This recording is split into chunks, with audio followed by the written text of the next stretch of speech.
Hi guys, and welcome back to episode 22 of Strive to Survive. In this episode, we're going to go over a couple of the base improvements I've made off camera, and then we'll venture back down into the nether. So,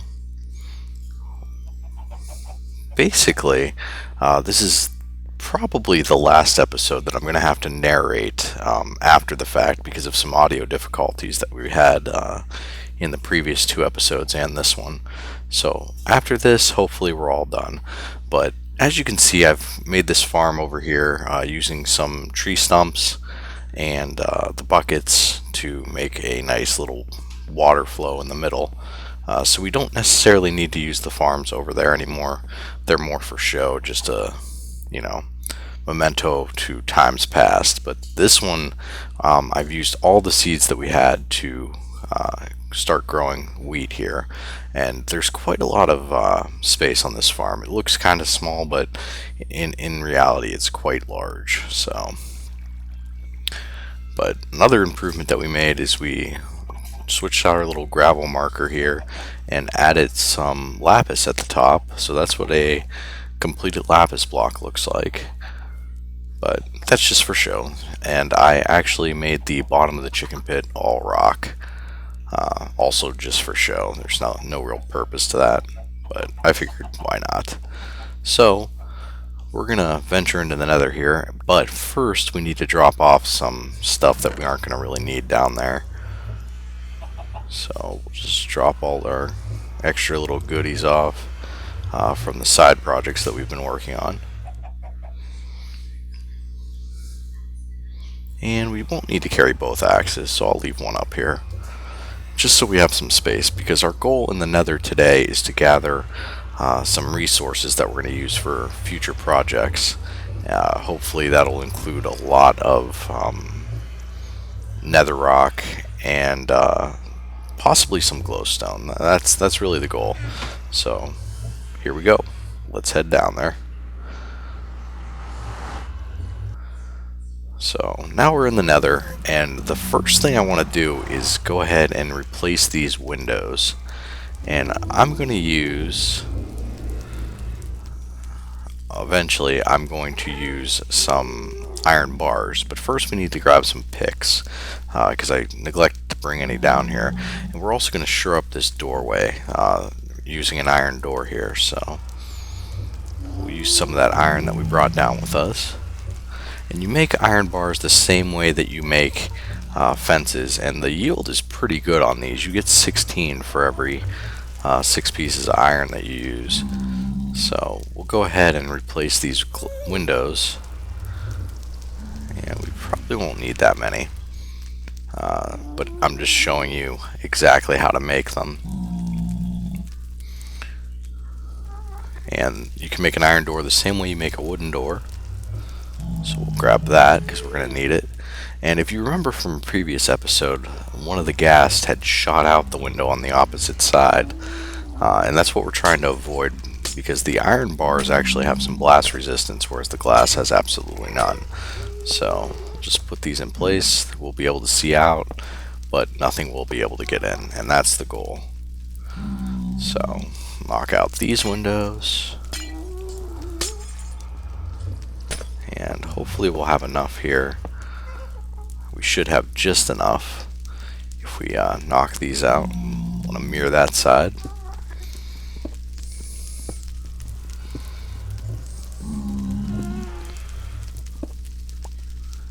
And there we go. And there we go. Now we've got some windows. Now we'll work on our doors so we don't have to keep putting a block in place here. Now with iron doors, you can't just right click on them like a normal door. You actually have to have either a button or a pressure plate or a lever or something to activate them. So we'll make a button, which you can't do using cobble. So we'll just use a wooden button. There we go. So just one piece of plank will actually turn into a button if you do that. And we already have some netherrack down here, but we're going to need quite a bit more for what I have planned. So 2 pieces of plank will give you a pressure plate. So we'll use the pressure plate on the inside so that we have an easy time of going in and out. You can see that works pretty well.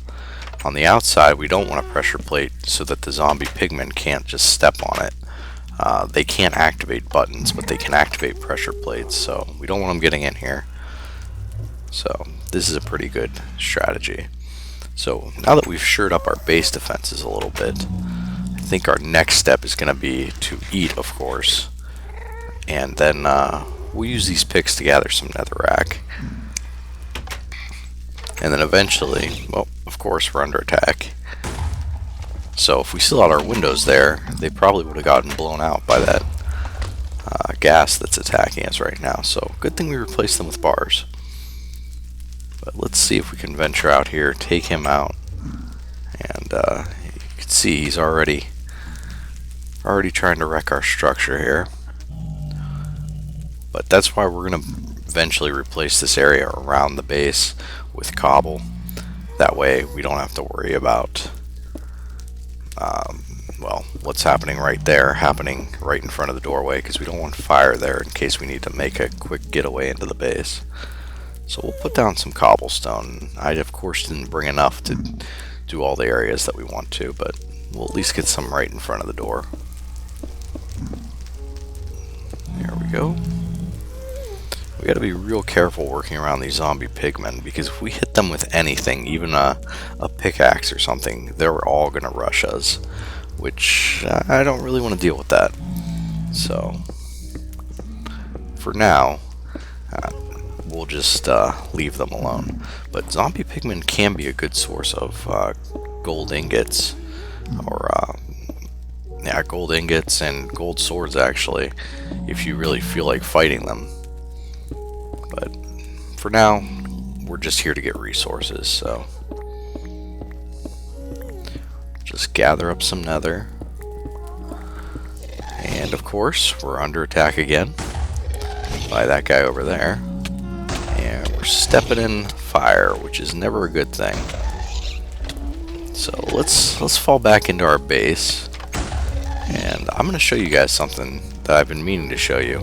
So, bucket of water in the nether. Nope, just fizzles and you've wasted your bucket of water. So you cannot extinguish lava or fire in the nether using water. And hopefully we can take this guy out, because he's being pretty annoying, just shooting at us. There we go, he's down now. So fantastic. And you can see that's why we need to surround this base with more cobble. I mean, the gas are just destroying it with their blasts. So, and we might try to go grab some soul sand. I'm not sure if we did that already, but there's a nice piece of lava there.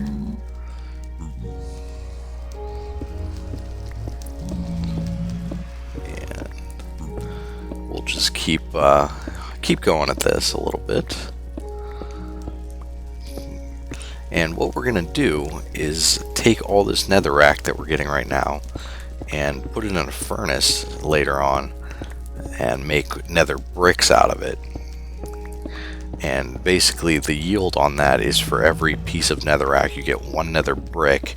You could turn 4 nether bricks into nether, well, they're still called nether brick, but it's essentially the same as if you use 4 pieces of clay cooked into bricks and then make them into bricks, the material that you can build with. So we're going to need quite a bit of this, and we're going to use it for the front of the nether portal cave that we have in the overworld. So hopefully that'll look pretty decent. And lots of gravel fallen. Don't really need to collect it here. There's plenty of gravel in the overworld. It would kind of be handy for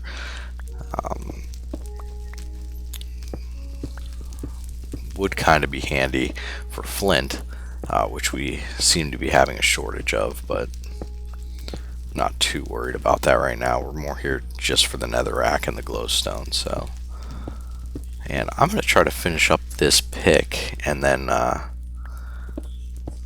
think that'll be enough for now. And we can't quite get up there, so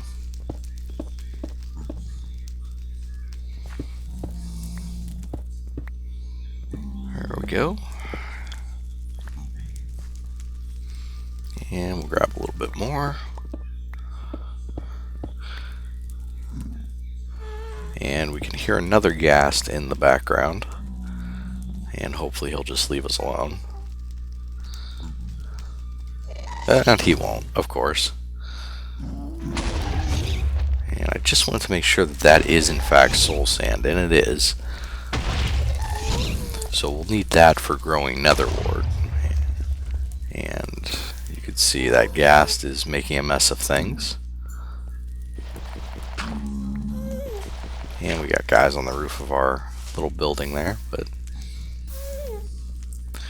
yeah, let's go ahead and gather some of this soul sand. That way if we find some nether wart, we can plant it. And somewhere is that ghast, not really sure where.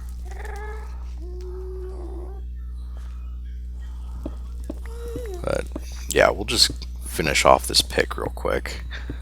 It's at about half health right now. So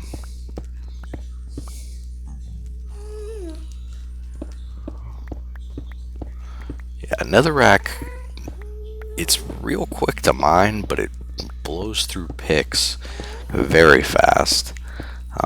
You could easily ruin a diamond pick doing this. I mean, you'd get a lot of netherrack, but it's kind of pointless. And there we go. So no more pick. Now we'll use our shovel to grab some of this soul sand. And we'll get a couple pieces here. And you notice that you walk significantly slower on soul sand. Even running full speed on it, it's very slow progress. And we'll get down here and grab those real quick. Here we go. So we've got our soul sand, we've got our netherrack. All we really need to get still is our glowstone. And we use gravel to get up there, I think. And there's a lot of fire, so that, like I keep saying, guys, that's the reason there. We don't want that in front of our door when we're trying to get back in. But that looks like a pretty good spot to get some easy glowstone, other than that lava flow that's up there. The glowstone, when we break it, will give us glowstone dust, and we're going to have to do something about this lava, otherwise the glowstone dust is going to fall in it and we'll lose it. So let's get up there and kind of assess the situation. And we're pretty much as high as we can go. Let's step out a little bit, go up a little bit further. Now we're as high as we can go. And should have brought my pick. Shouldn't have used it all, because now this is going to be a huge pain. But we'll just use our iron pick for now. I'd prefer not to do that, but we'll just have to get over here to the glowstone. And we've made a bigger mess of that lava. And I think I'm going to dig up a little bit and try to get above where that lava flow starts and try to block it off. So you can see there's the glowstone right in front of us. And I'm kind of hoping that that gas stays away. Ooh, don't want that lava flow coming in here and really making a mess of things. So we'll block that off. And we could start getting this, but I'd rather get above it and, like I said, block off that lava, which it looks like that's the source block there. So if we go down a little bit, we should see the lava flow starting to subside. So hopefully that's what's happening, and it is. Yeah, it's starting to go down. So once that clears up, we can safely gather all this glowstone dust without the fear of it falling into the lava.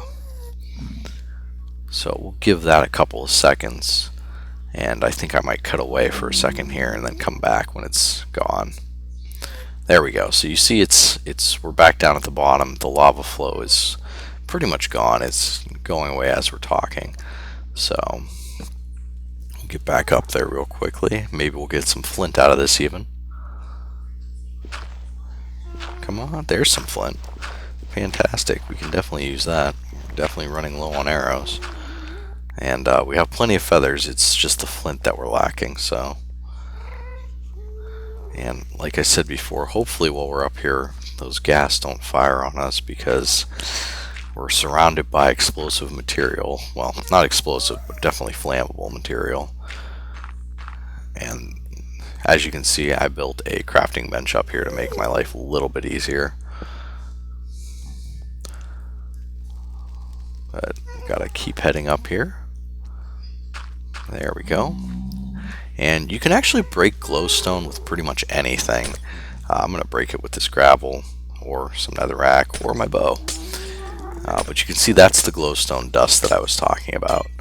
And pretty much for every piece of glowstone you break, you'll usually get about 3 pieces of glowstone dust. And of course, there is a nice ghast over there shooting at us. Let's see if we can't take him out. There we go. And we shot away his fireball too, so fantastic. But yeah, now we can safely let all this glowstone dust drop, and then we'll go grab it in a second. So there's all the glowstone. We'll head back down, gather that up. But like I was saying, you get glowstone dust for every piece of glowstone that you mine. And then you can take that glowstone dust and use it for either brewing or to create additional glowstone, which glowstones are pretty nice. They function as basically a torch replacement, and they look pretty fancy. So we'll probably make some of those. It looks like we gathered all of it. Put out some of these fires because why not? And head back into our little hiding hole. But yeah, you can see we got 54 glowstone dust, which if we put in a 2x2 formation will turn into glowstone. Or the other way to use it is as a brewing ingredient, like I said. So there you go. For every 4, you get 1 piece of glowstone back. So it's not a horrible return, but yeah, so we got 13 from what we broke up there with 2 left over. So we'll drop our leftovers in here. We're going to take that netherrack with us because we'll need that to do some cooking. Yeah, we'll drop the extra in there and head back up to the overworld. So now we're back up here, and we're going to head over here and actually start cooking this so I can show you what nether bricks look like. And we'll head inside and use our super furnace that we built in the last episode to start cooking this. And we'll just dump it in there. Well, put it in here, but we could have dumped it easily into the top hopper as well, and it would have done the same thing. So we'll start that cooking. And I actually went over in a previous, off camera, and checked out those mountains that are kind of just hanging out in the sky there. And that's not a glitch in the visual here. It's actually just hanging there suspended. So I guess it's a world generation glitch. So you can see we're getting nether bricks, and we're going to need 1 more before we can really do anything. And I'll grab these. And I don't think you can make flower pots out of these, and you can't. So pretty much the only use for nether bricks are to turn them into more nether brick.